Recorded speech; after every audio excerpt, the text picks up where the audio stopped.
November 1st, 2024. That's the date today. And I'm 34 years old exactly today. That's right, my birthday was November 1st, 1990. 34 years ago, I was born. And then a bunch of crap happened, and here we are.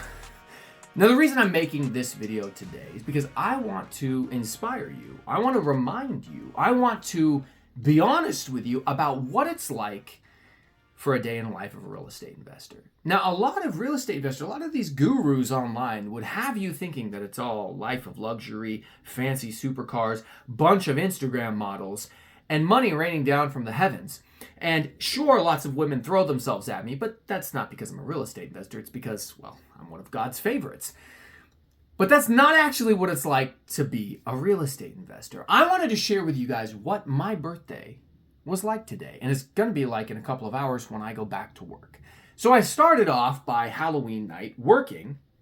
After I spent a little bit of time with my son trick-or-treating and then taking him over to the babysitter, I decided to work an 8-hour overtime shift. Why? Well, because even though I'm a real estate investor with 27 rental properties and like $9,000 a month in profit and $15,000 to $16,000 a month in income coming in from my rental properties, and a job where I make a whole bunch of money, even though I've got all that stuff going on, I'm still an investor. I'm still in the growing stage. I've been investing for almost 6 years. I bought my first rental property, this house hack, in 2018, right at the end of November. So almost 6 years ago.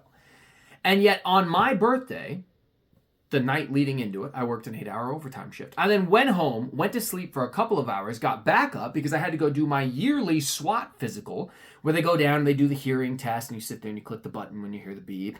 And I had to do the x-rays of my chest. I had to give like 6 vials of blood, which is horrible. So I work a bunch of overtime. I go home. I sign back in service to go work, 4 or 5 hours of my physical, at least because it's for work. I get paid to do it. I got to have a half day, a partial day, because I only worked 5 hours of that. I come home, and now I'm chilling right now, but guess what? I'm going back to work for a 13-hour overtime shift that starts at 8 o'clock tonight. Now, you might be saying to yourself, dang, Mike, why are you burning the candle on both ends? And the answer is really, really simple. I want it more than you do. That's the secret. Everybody who reaches out to me and they say, man, what's the secret? How do you get started investing in real estate? How can I retire with real estate? How can I make it happen with real estate? What could I do to get to where you're at? Well, I don't know where you think I'm at. I've never sat here and said I'm financially free. I'm not. I do make, at this point, about $9,000 in straight profit. And for some people, they might say, well, that's what financial freedom looks like. Well, when you account for medical costs, the cost of like your own insurance and a kid, and if you were to get married and maybe have a couple of more kids, I really don't think $9,000 a month, unless you live in Wyoming or North Dakota or some of those Midwest states, I really don't think $9,000 a month is going to do it for you. Now, maybe I'm wrong. I definitely can sit here and acknowledge that I am much further along in the real estate investing journey than people who haven't started, or than people who are in year 1 or year 2 or year 3. I am definitely much further along. Even if you compare me to people who are nearing year 6, I'm probably further along in my investing journey than the average. And yeah, I've done some things that not everybody would. I mean, I have a YouTube channel. I'm the king of Gary, Indiana. I've totally monopolized a market with my ridiculously large ego, as my grandma, girlfriend, probably just about every woman I've ever talked to would say about me. And this isn't a video to encourage you to be a douchebag like me. It's just to let you know that what happens if you do become one might actually be good. I work so hard, and I still work so hard, because I want what I want more than most, probably more than you. There's almost nothing that I'm not willing to give up, sacrifice for, live beneath my means, work towards, stay up late, get up early, bleed, sweat, everything you can think of. I will put in the time and the effort to make it happen, because I want to be financially independent, retired early, and not just lean fire. I want to be obese fire, like my buddy the lumberjack landlord says. Not to make a fat joke at you, Matt. You're not fat. You're in great shape for a guy who's not in as good a shape as me.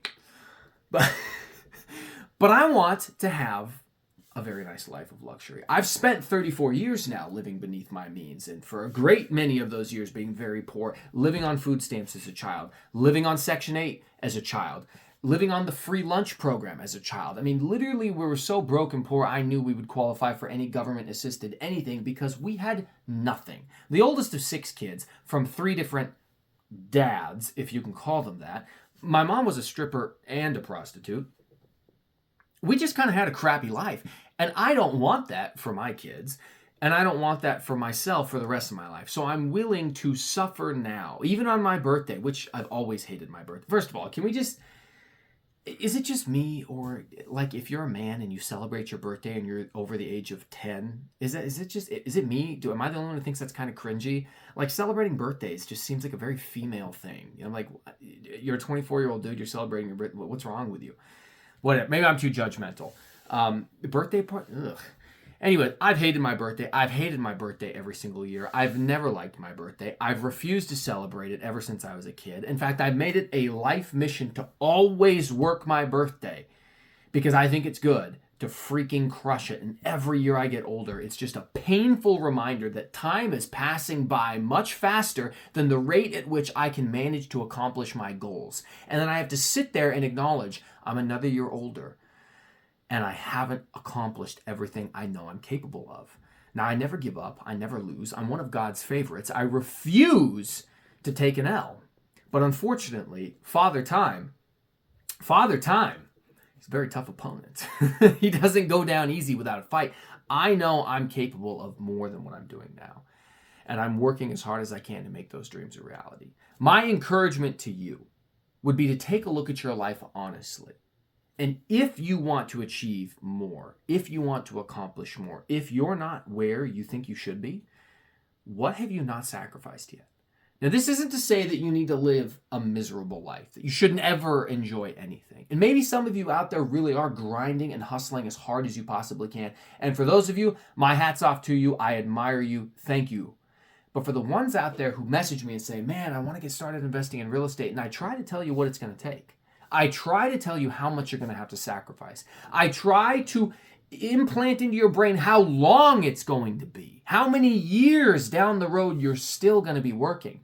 And then 2, 3, 4, 5 months from now, or a year or two from now, I see you post on Instagram that you're on a vacation, you're out partying, you bought a new car, you still don't have a rental, or you don't have that next rental property. Now, if you're happy living in the rat race, if you're happy with a middle income lifestyle, I'm happy for you. If you want to go to work, get a paycheck, pay for everything you need, a little bit of debt here and there, but be realistically okay by the society averages, I'm fine with it. I've nothing wrong with that. I'm happy for you.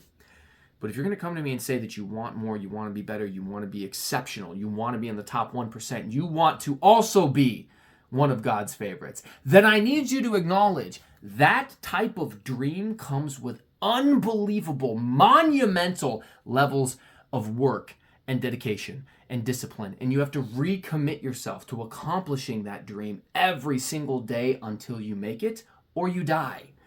That's where I'm at, working myself to death. And I'm not happy about it. Don't get me, it's not like I'm sitting here like loving the fact that I get to go work after I already worked, after I barely slept in work. No, I'm not happy about it. I have to do it. I am compelled. It's a compulsory thing about me. I can't not be productive. I can't not win. I can't not figure out how to compete and how to be better. I have to do it. I have to win. I have to accomplish everything. It's just who I am. It's who I am. Maybe it's not who you are. And I'm not here to tell you who you are is wrong. All I'm here to do is tell you, when you ask me, Mike, what do I got to do? This is what it takes. You've got to be willing to do whatever it takes. I appreciate you guys, as always, for watching. Happy birthday to me. I'm 34 years old. I'm feeling it. Definitely slowing down a little bit.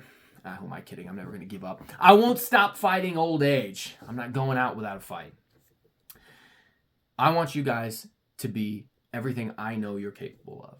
Just like I think that the largest regret I would ever have in my life is if I died and I got to heaven and I met some version of me that I could have been if I had just tried harder. And meeting that version of myself that could have accomplished all the things I know I'm capable of, and then having to rock up and show up only ever doing half, I think I would hate myself for the rest of eternity. At that point, I would hope that atheism is correct, because I don't think I'd be able to live with myself. No pun intended.